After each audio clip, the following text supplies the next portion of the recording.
Guerra é paz. Por que os estados se envolvem em conflitos? Este é o Visão Libertária, sua fonte de informações descentralizadas e distribuídas. Na célebre obra 1984, de George Orwell, somos apresentados a uma sociedade distópica em que o mundo está dividido em 3 grandes potências: Oceânia, Eurásia e Lestásia. Há ainda territórios que estão constantemente em disputa por estas potências. O personagem principal desta obra, Winston Smith, vive na Oceânia, país que naquele cenário se aliara à Lestásia para combater a Eurásia. O próprio Winston se lembrava, porém, que anos antes seu país era aliado da Eurásia e inimigo da Lestásia.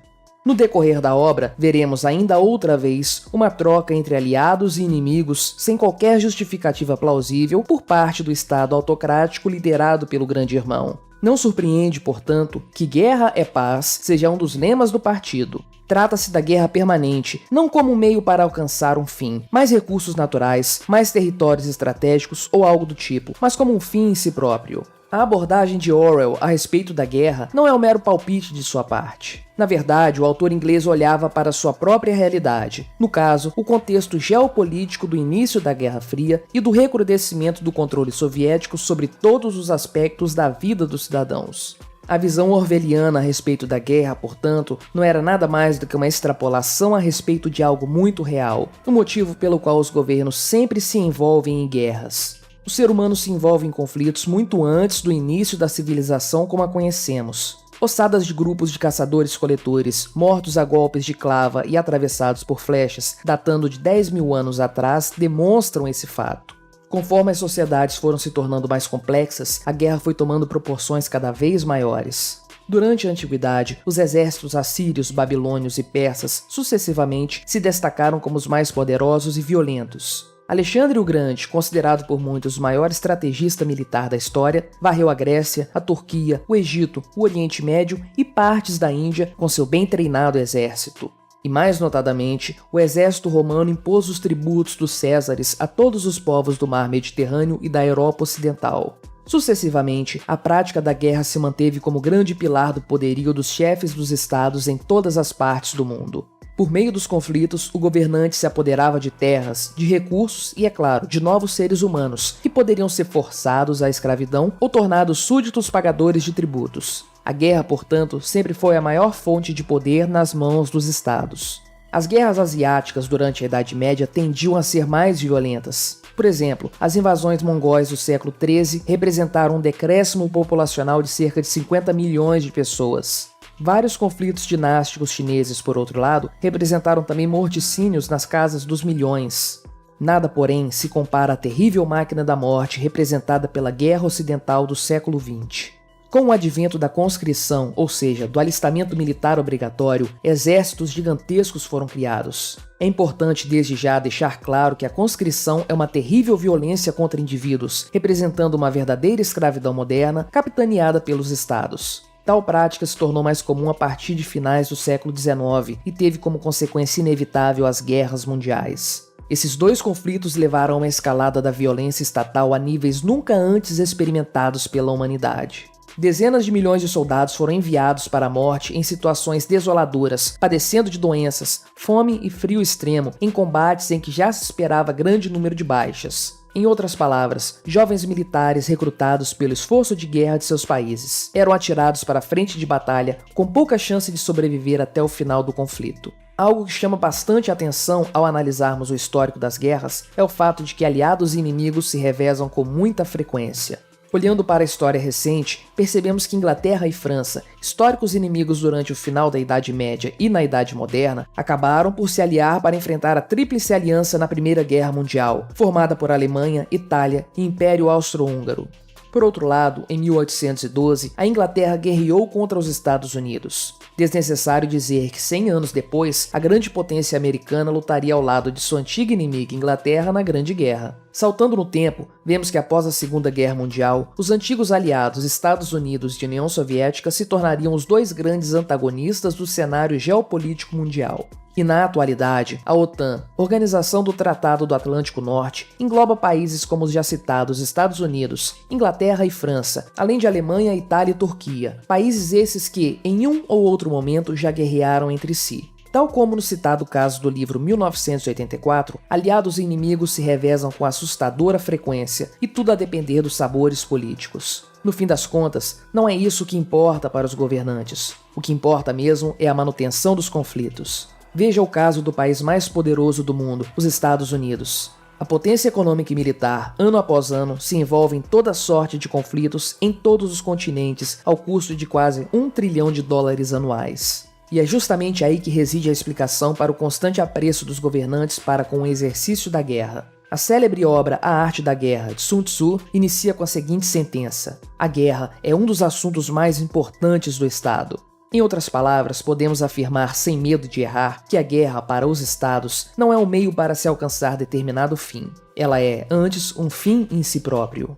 Para um governante, a guerra traz inúmeras vantagens. No caso do envolvimento de um país em conflito, seu governo poderá lançar mão de muitos artifícios para aumentar seu próprio poder. Não são raros os casos em que se decreta estado de sítio em todo o território nacional, ou que se suprimem direitos civis, ou que se confiscam propriedades de estrangeiros, ou mesmo que fábricas e meios logísticos sejam tomados para colaborar com o esforço de guerra. Em seu artigo Guerra, Paz e Estado, Murray Rothbard escreveu: é na guerra que o Estado realmente se destaca, inchando em poder, em número, em orgulho, em domínio absoluto sobre a economia e a sociedade. Para os cidadãos comuns, a guerra é a maior das tragédias. Representará para si e para os seus perdas irreparáveis, tanto materiais quanto morais. Para o Estado, porém, a guerra pode ser o mais vantajoso dos cenários.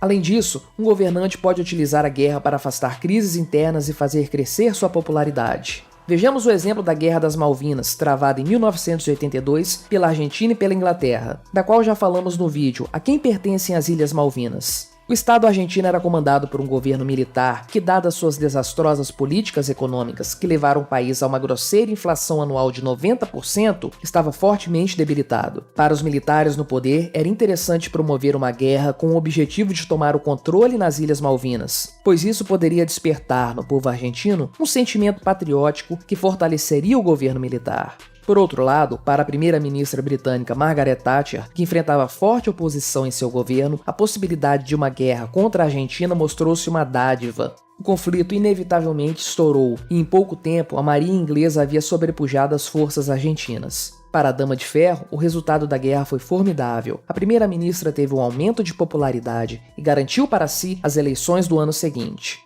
Já a junta militar argentina foi ferida de morte no conflito. Após sucessivas trocas de liderança, o governo militar se encerrou também no ano seguinte. Porém, os maiores prejudicados pela guerra foram os soldados que nela se envolveram, especialmente os 323 argentinos mortos no afundamento do cruzador General Belgrano. Citando novamente a obra 1984, em determinado momento, descobrimos que a personagem Júlia acredita que não há nenhuma guerra em curso e que as bombas e foguetes lançados diariamente sobre as cidades de Oceânia são lançadas pelo seu próprio governo. Nas palavras da própria Júlia, é sempre uma guerra após a outra e a gente sabe que no fundo é tudo mentira.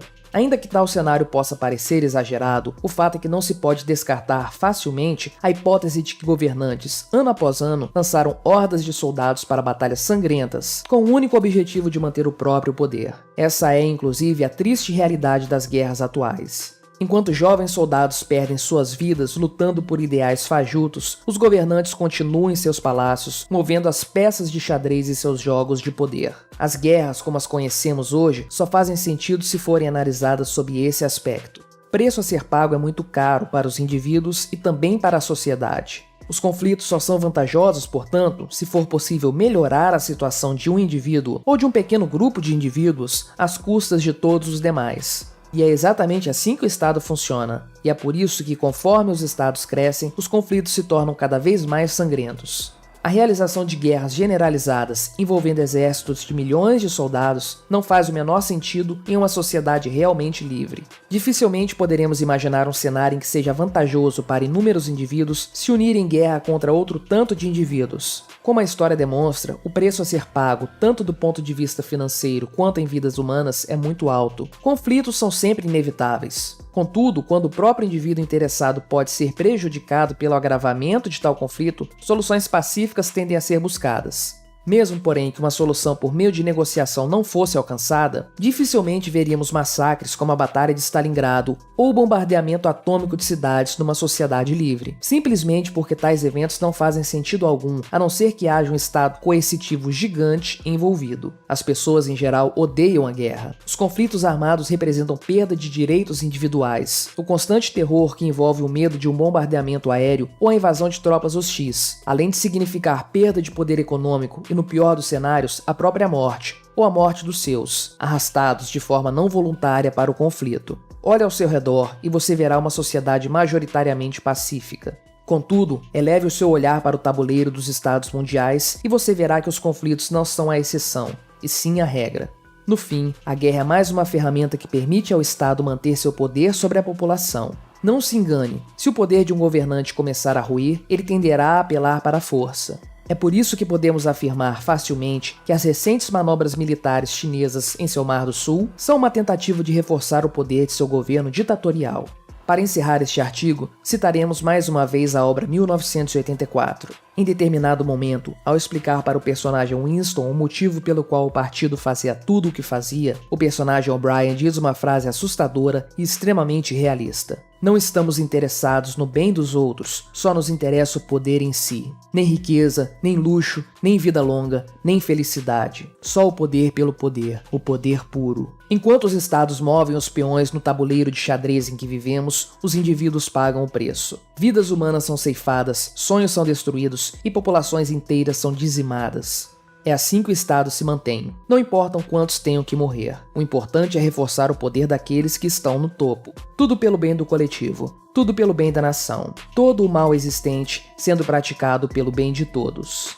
Obrigado por sua audiência. Este artigo foi revisado por Paulo Almeida, escrito e narrado por mim, Quintessência. Se você gostou deste vídeo, clique no ícone de curtir abaixo e compartilhe o vídeo em suas redes sociais. Se você deseja ser notificado de outros vídeos, clique em se inscrever e depois no ícone da campainha. Até a próxima!